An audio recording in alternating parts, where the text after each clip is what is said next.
So, thanks for joining me for another making of video. This time we are having another song by the Mexican composer Manuel M. Ponce. We had the chance of talking about him a few postcards ago when we talked when we spoke of one of his most well-known songs also. And by then, let me recall a couple of things that we shared by then. A couple of things that we shared is that he's considered one of the most important Mexican composers, of course. But I would like to stop a little more on his style. If you recall, if you have had a chance of watching that making of video postcard a la orilla de un palmar, by the way, we talked about his style and how he's so. There is this, say, perfection, purity, simplicity at the same time that gives room to no overdoing anything. And I also recall that I shared with you that from that perspective, he reminded me of Mozart because whenever you sing Mozart and there is something that you are doing that is out of place, you immediately notice. And those are my same thoughts. For the case of Manuel M. Ponce, by then it was A la orilla de un palmar, and it is going to be the same case for Lejos de ti.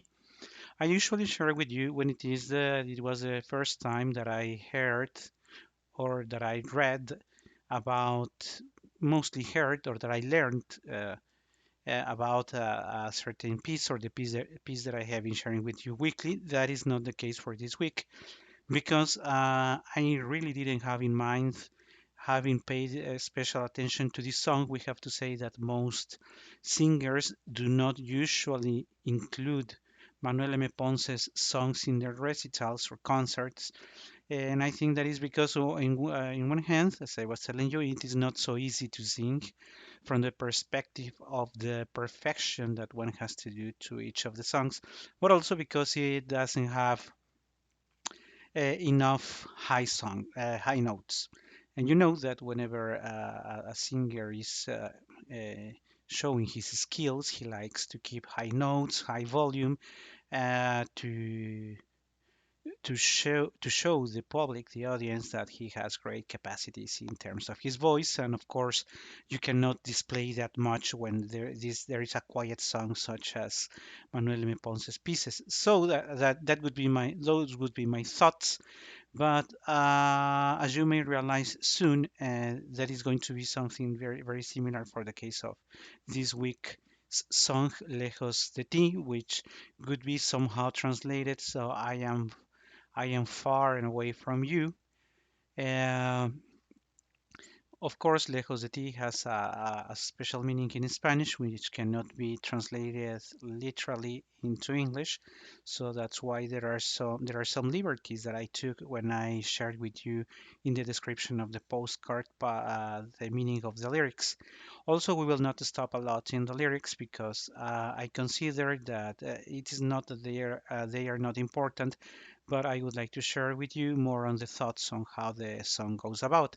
But before we jump into the detail of that song, I also would like to share with you a couple of things prior to that, and I would like to share that. It has been around in my mind since the moment that I decided that we needed to include another of Manuel M. Ponce's creations, and I went for Lejos de Ti. After having read the score, I recall that it remained in my mind two things. Whenever you read the complete lyrics of Lejos de Ti, you feel like there is this tone of sadness, of very deep sadness around the singer or around the composer, the author of the song, or that is the feeling, the emotion, the sensation that he wants to transmit. By reading it, you feel like you can understand what the singer is actually feeling.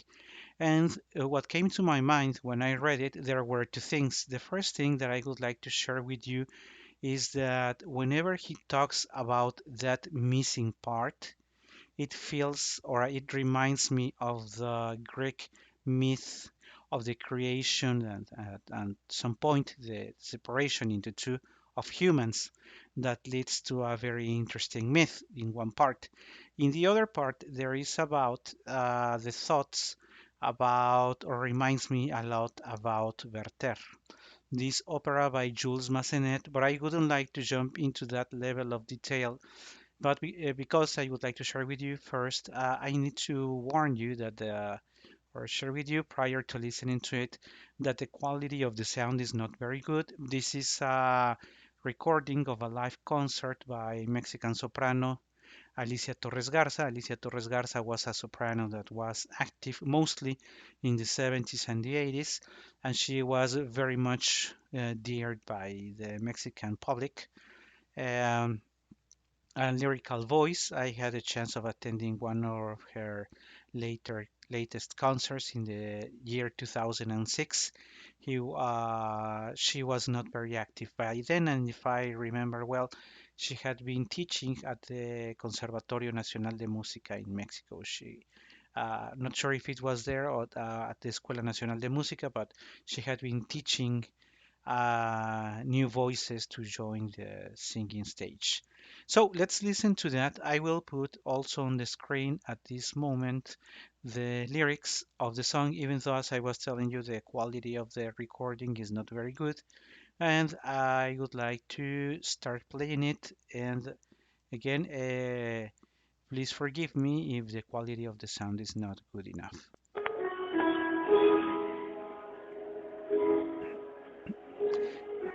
At this point, would I also like to point at Piuttosto Lento.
Sin alegría, sin luz.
So as you can see, it is a very short, uh, nice, elegant song that I would like to start talking or sharing with you a little more. Uh, and for that purpose, let's listen or take a couple of the notes on the score. We have that it is piuttosto lento. You may have already realized that the song is some or can somehow be described as slow, And besides being slow, I also wrote on the notes of the postcard that there are several pauses which are natural in all music. All music has pauses either for the voice or for the instrument, or in some cases for both. It is very interesting because if we pay attention to the accompaniment that I used, the link is also in the postcard. You may have realized that besides being already required as lento, she plays some of the parts even slower, and she makes some additional pauses or extends the pauses requested by the composer, which give a very special emotion to the song. Because if you think that you are saying or you're telling or you're speaking to yourself, bringing the memories of the person you love, you certainly are in a state of mind, in a mood, in a deep, sad emotion where you are almost like dragging the words. When you say, Lejos de ti, la vida es un martirio. Sin alegría, sin luz. That first phrase that says, I am far and away from you, and this life is such a martyrdom with no joy, with no light. This is how the song actually opens. Of course, you cannot sing this phrase in high notes, in high volume, quicker. In fact, you are very sad. At this point, you're recalling that person you love, and when you recall that person you love, you say, lejos de ti, la vida es un martirio sin alegría. Sin luz.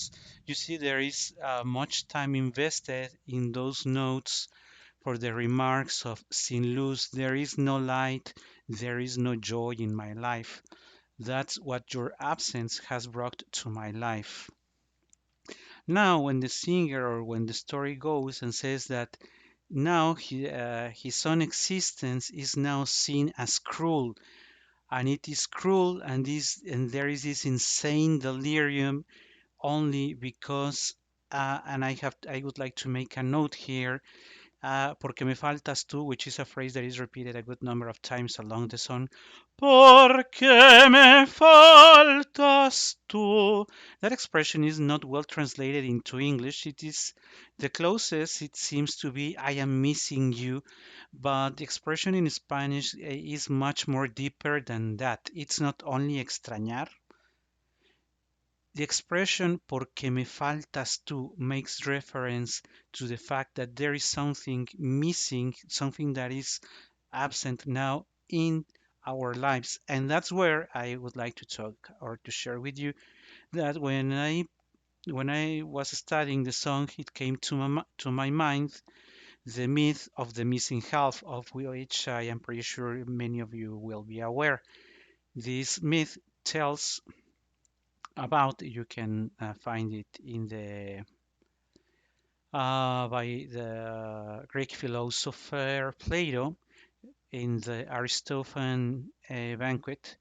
You can read the whole myth that tells that at the beginning the humans were complete. That's a very important point. Humans were complete, and they had what we call now the better half, or the other half that I am missing. We were complete. We didn't need anything else, as we were just one. But the gods, as you may remember, also the Greek gods are very jealous. They don't like many things that humans do. So Zeus, that is usually part of the most myths in the Greek mythology, splits human bodies into two, so that humans are condemned throughout their whole life to look for their other half, for their better half or missing half. And humans will never feel complete unless they find it or they find him or her. That's what comes to my mind when we talk or when we go back to the lyrics of the song when he says, porque me faltas tú, porque me faltas tú, porque me faltas tú. It brings me back the memory of this myth of person, of people who can never feel complete unless they have their better half. So maybe at this point we should listen again or we'll sing along with Alicia Torres Garza's rendition of this very beautiful song and keep in our minds the notes that I have just shared.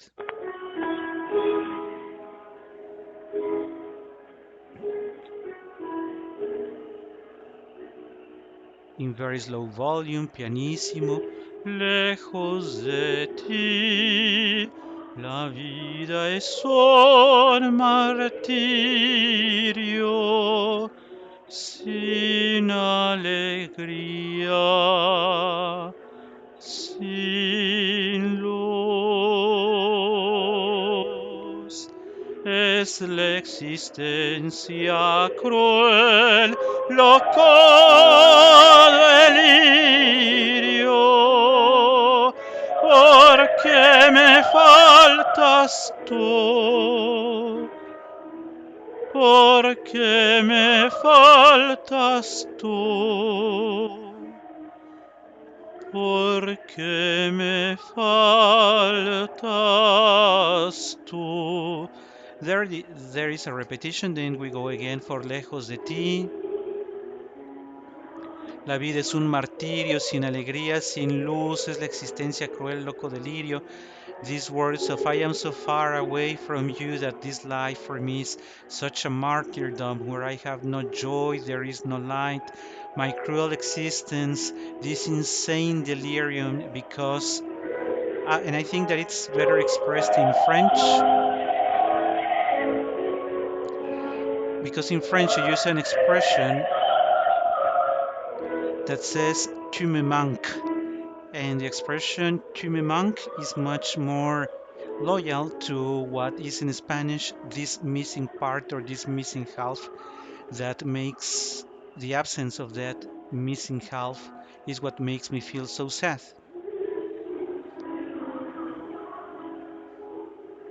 I would like to pay attention to this expression of es triste la mañana sonriente. This morning, even though it describes this beautiful morning as a smiling, which means it's a nice morning, it's still because of that half that he's missing, he says that sad. He continues describing now that the afternoon and the blue sky still, even though they are beautiful, he still sees them as gray and so lugubrious in his mind, and it is all because he's missing his better half. This expression of es triste la mañana sonriente, la tarde, el cielo azul, todo está gris y lúgubre en mi mente, now brings my mind to another chapter because I also wanted to share, as I told you that when I was started studying this piece, it came to my mind the myth of the missing half by the Greek myth. And it also came to my mind another character that is very well known to many, known as Werther, whose score I'm putting on the screen already. This masterpiece by Jules Massenet. If you recall, in the letter scene where Charlotte is about to read the letter that Werther wrote to her and remember that he's so in fall in love, he has fallen so much in love for Charlotte that he's even considering committing suicide, which at the end he does, because he says he cannot live any longer without her. And he says, Je vous écris de ma petite chambre. Here is a, and you may say it is a coincidence, that it may be an exaggeration of my side, because un ciel gris et lourd de décembre, which means a gray sky, lourd, which means a heavy. This December feels so heavy and gray that the next expression is pèse sur moi comme un lieu cruel. Que seul, then sorry, et je suis seul, seul, toujours seul. For me, this whole expression of je vous écris de ma petite chambre, un ciel réel de décembre perd sur moi comme un linceul et je suis seul, seul, toujours seul. From my perspective, it has the same state of soul as the song for Manuel M. Ponce. At the end, both of them are lovers who are missing someone and who can now even who are hardly even able to see beauty even if it is there because me faltas tú porque me faltas tú porque me faltas tú.